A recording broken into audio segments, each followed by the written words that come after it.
Some love stories don't begin with fireworks or fate. Sometimes they begin with silence and the soft crunch of leaves under your feet.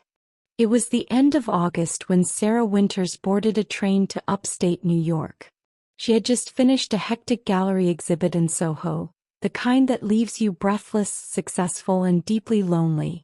She told herself she needed the break. Time away. Space to think. But somewhere deep down, Sarah knew she wasn't just escaping the city. She was searching for something. Jake Rivers had just finished a string of back-to-back bar gigs in Kentucky and was passing through New York on his way back to Nashville. He was exhausted, running on coffee, nostalgia, and a stubborn belief that maybe the music still mattered. He didn't plan to stop at the Catskills Festival. He just did. Sometimes, the heart makes decisions before the mind can protest. They met like the beginning of a poem. Not with thunder, but with something quieter. Jake was standing in line at a food truck, squinting at a menu, guitar case slung across his back. Sarah was behind him, already judging his taste in boots. Then he turned around and smiled. It wasn't love at first sight, but it was recognition. Like two souls suddenly remembering they once knew each other somewhere between dreams. That weekend was short, but it felt like an entire life. They painted on napkins and rooftops. He sang her unfinished songs. She read him Neruda under oak trees. They danced barefoot on damp grass, long after the stage lights went out. Time slowed. Or maybe it just stopped pretending it mattered. She told him about her father, the man who never said, "I love you," but kept every drawing she ever made. He told her about his sister Ellie, gone too soon, and how every note he played was a promise he made at her grave. They didn't kiss until the last night. But when they did, it wasn't fireworks. It was gravity. Sunday morning came. And with it, reality. Her return ticket. His long drive home. The sun was rising when he walked her to the station. Neither knew what to say. So they didn't say goodbye. They just held hands like maybe time would forget to take them apart. But time remembers everything. Sarah dove back into the chaos of the art world. Interviews. Commissions. Late-night openings. Jake toured across southern states, chasing open mics in cheap motels, chasing songs he wasn't sure he believed in anymore. They talked at first. Long calls. Then shorter ones. Then text messages that sat unanswered.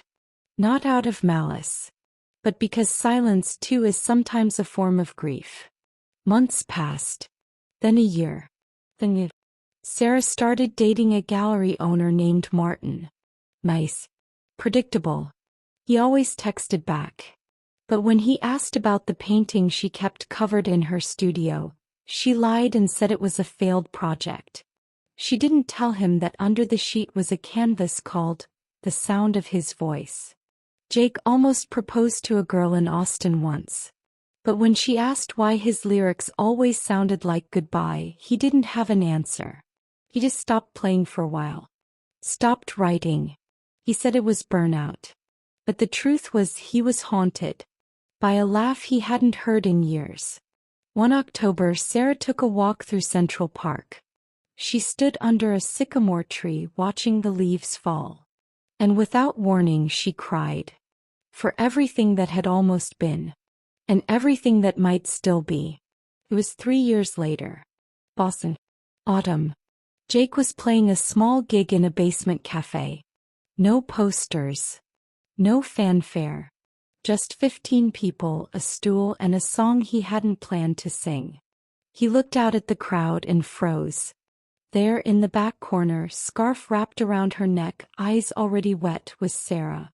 She hadn't meant to be there. She was in Boston for a lecture. But the rain, the cold, the sign outside that said "Live Folk Music." Something pulled her in. Call it fate. Call it longing. Call it unfinished business. He finished the song with his eyes closed. When he opened them, she was gone.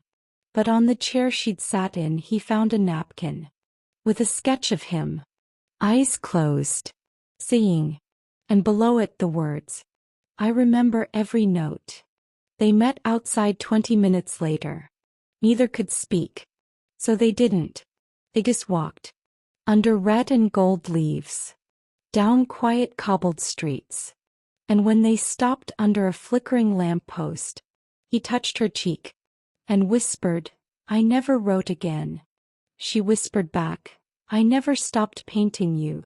The next day they sat for hours at a cafe. No anger. No guilt. No timelines. Just two people who had once loved, and still did. Quietly. Steadily. Like a song that never truly ends. Sarah moved to Nashville that December. Not for Jake. But for herself. Because sometimes the heart remembers its home. And sometimes that home is a person. They didn't rush.